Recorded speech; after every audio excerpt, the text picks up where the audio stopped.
عايز تصالح زوجتك على طول والبيت ما يبقاش فيه نكد، عايز بسهولة مراتك تتراضى زي ما بنقول كده يعني باللغة الدارجة، تعال اقولك على سر تعمله.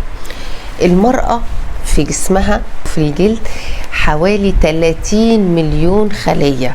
ال 30 مليون خلية دي مرتبطة بالأعصاب، بالخلايا العصبية.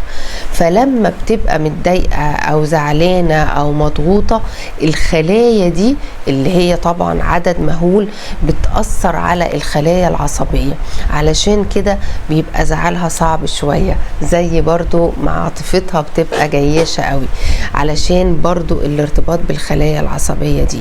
فأول ما بتلمسها، سواء يعني بتمسكها، بتحوطها بدراعك او بتحضنها، جيش الخلايا اللي احنا بنقول عليه دوت بيبقى هو كمان بيساعدك، لانه بينقل الحركة او اللمسة الحنينة دي للخلايا العصبية، وبالتالي بتهدى بسرعة قوي والموضوع ما بيطولش. فعلشان كده المرأة لما تلاقيها متوترة قوي او عصبية او مضغوطة بزيادة، من اهم الاساليب اللي بتخفف كل ده هو اللمس. مش علشان هي بتتدلع، لا خالص، علشان تكوينها بيساعد على كده.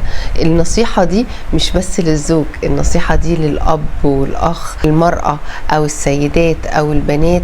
يعني بمجرد لمسة بسيطة بتلاقيهم يعني هديوا خالص، وساعتها ممكن تبدأ تعمل العقل بتاعها وتعمل المنطق وتتكلموا مع بعض.